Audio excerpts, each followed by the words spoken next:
Hello and welcome to a short overview of motivational interviewing for social prescribing link workers. So in this session I'll be looking at motivation and motivational interviewing. Obviously we'll be looking at and talking about the spirit and principles of the approach, the processes and skills associated with the approach, as well as some tools and strategies to deliver the approach. So by the end of this session, I'd like you to know what motivational interviewing is and what it isn't, be familiar with its spirit and style, principles and processes, and also know the 4 micro skills that are used in delivering motivational interviewing based conversations. So my name's Dr. Tim Anstis, medical doctor. I've ran an NHS occupational health service for several years. I've worked in sports medicine for some international teams. I'm a motivational interviewing trainer and I've trained thousands of healthcare professionals and others in MI, health coaching, shared decision making, and I've been involved in several national and international health behaviour change projects. And I now run webinars and online courses around well-being, happiness, confidence, helping people tame their inner critic. And I'm very interested also in compassionate mind training and helping people discover and strengthen their wise inner coach. So people change their behaviour when it's important enough to them, but also when they believe they can. So there are these 2 important things you may have in your mind when you're talking with someone with a view to helping them make changes to live their best possible life. And it doesn't really matter how important it is for you to make the change. What matters is how important it is for them. And that's something to be discovered through conversation. And also build their confidence or self-efficacy. And if those 2 things happen, their readiness to change increases, regardless of what the topic or the focus might be. Leaving the house, joining a group, doing voluntary work, drinking less, changing their accommodation. And Bill Miller, who developed motivational interviewing with Steve Rolnick, says when readiness is present, little else may be needed. So how do we best go about strengthening importance in the mind of the other person and their self-efficacy? Well, one approach is to use motivational interviewing. What is motivational interviewing? Well, it's a person-centered conversational style for strengthening a person's own motivation and commitment for change within an atmosphere of acceptance and compassion. And it's spread very widely. So it's spread from its origin in the drug and alcohol field in America to a wide range of other settings and contexts. I don't think this graph has been kept up to date in the last 10 years because it's spread to so many different areas. There's over 1,000 clinical trials, over 100 systematic reviews and meta-analyses, and you're seeing articles and books in and around sports and teaching and management development, sustainable transport, vaccine hesitancy, and other areas. And it's spread geographically, so studies are being conducted in a wide range of countries all around the world. And you're seeing more and more books published on motivational interviewing in a range of different contexts and settings with young people, mental health, diabetes, social work, psychological problems, MI in groups, MI in sports. Now, the spirit of the approach is one of partnership. It's very much a collaborative conversation you have with someone. It's not something you do to them. And the aim is it's a side-by-side conversation with very little, if no, hierarchy. And the view is there's 2 experts in the room. You're trying to see the world from the other person's perspective and communicate this attempt at seeing the world from their perspective. There's a big emphasis on acceptance, that they're the decision maker, not you, encouraging their autonomy and decision making. MI is underpinned by compassion. This is sensitivity to suffering, with a commitment to alleviate and prevent suffering. And there's an emphasis on evoking and drawing out from the person rather than filling them up with your wisdom. So the view is people aren't broken, they're just merely stuck. They probably have within them all they need to move on. And your job is to draw out the solution and the motivation and the reasons and the ideas from them, rather than provide them. So there's a number of principles which underpin the approach. Definitely build the relationship, avoid arguing, resist the righting reflex, the desire to jump in and try and fix, explore ambivalence, develop discrepancy, really understand their perspective.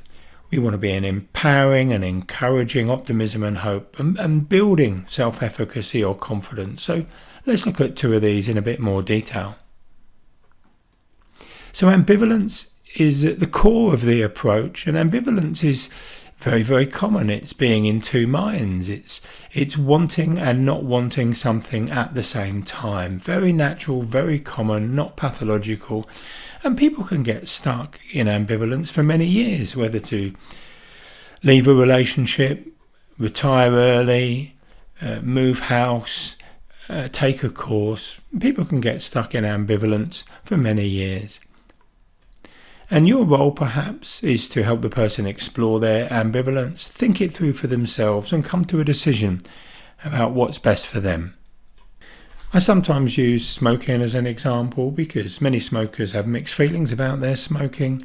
They see the advantages and disadvantages, and the advantages of stopping and the disadvantages of stopping. And if you jump in and tell them all the bad things about continuing to smoke, it's not just cancer, it's heart disease, it's lung disease, it's peripheral vascular disease. Well, they just may tell you some of the advantages of smoking. Well, it helps me relax. I get out of work a few times a day. It's very social.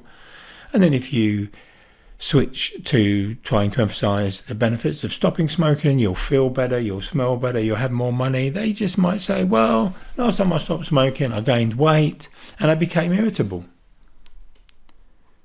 And whose voice is more persuasive to a person? Your voice or their own voice?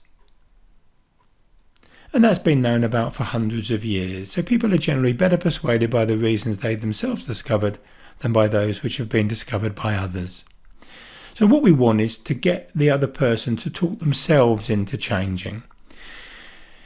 Now, discrepancy is a mismatch between where the person is and where they'd like to be, but also between what really matters to them and their current behaviour. And what you may be doing during the conversation is developing discrepancy so the person becomes more aware of the mismatch between how they're currently behaving and their values and what matters, or their current behaviour and where they'd like to be.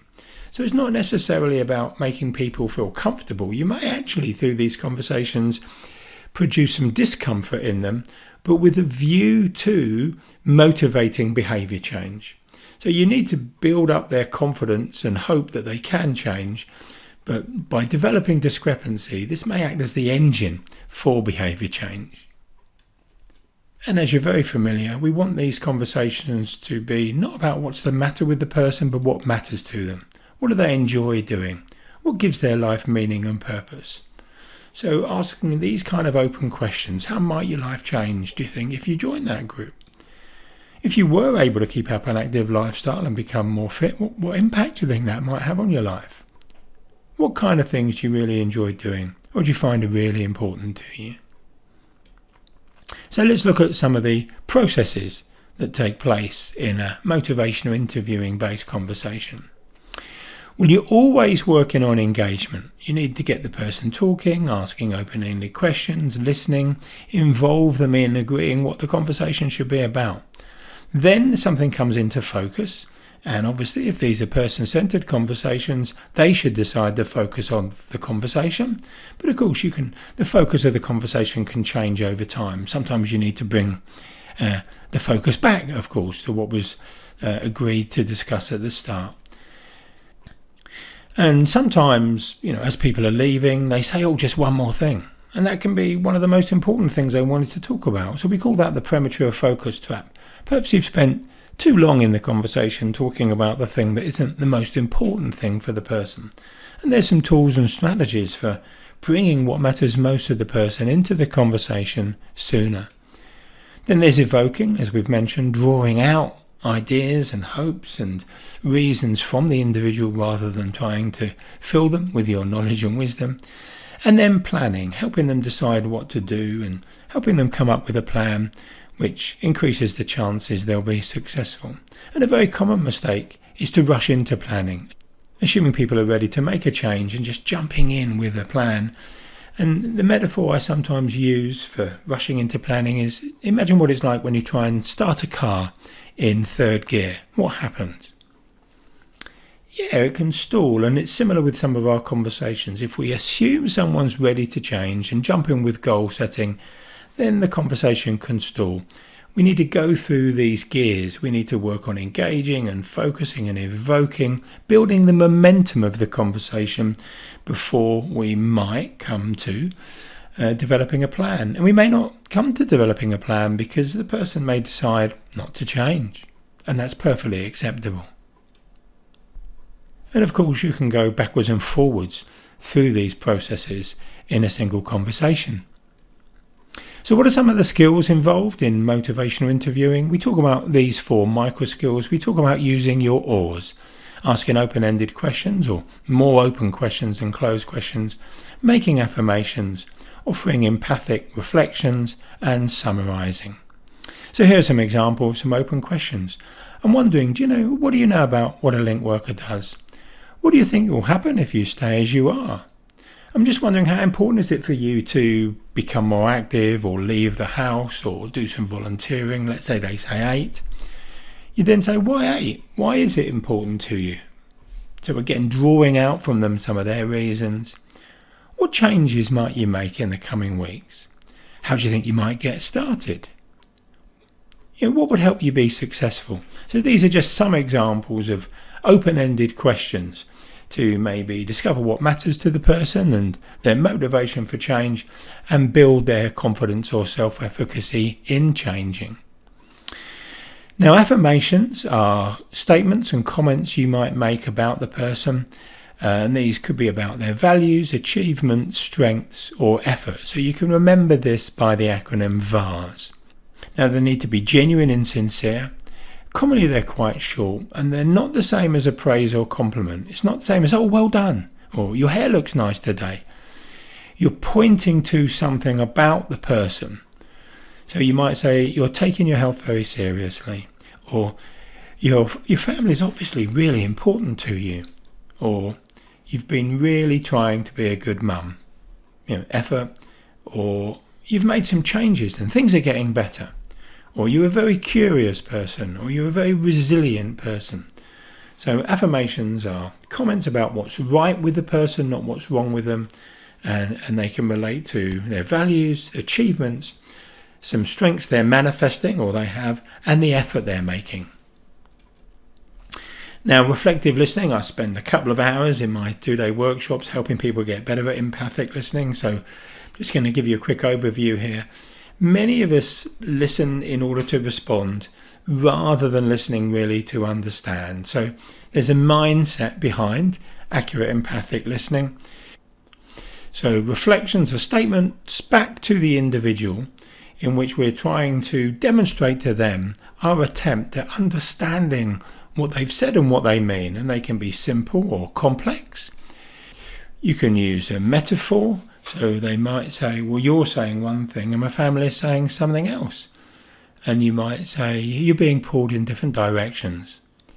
You are often going underneath the surface of what's been said to detect and guess at the underlying meaning. And if they do say, yeah, exactly, or definitely, that's a nice indication that you've engaged in some accurate empathy and you've kind of got what they meant. And it doesn't really matter if some of your empathic reflections are slightly wrong, because it may help them clarify for themselves and you what they actually meant. So let's say they said, I'm getting increasingly irritated with Mary. And you would say, you're getting angry with her. They say, no, I'm not angry. I think it's more frustration, really. So it's perfectly acceptable to rephrase and paraphrase what you hear. In fact, it's recommended in order to communicate your attempt at understanding what the person means. So summaries have been likened to offering someone a bouquet of flowers, because you're selecting some of the things they've said in the previous 4, 5 or 10 minutes and bringing them back to them in the form of a summary. And you can use a summary at the start of a conversation. For instance, last time we met, we talked about X, Y, and Z, and you said you might do P, Q, and W.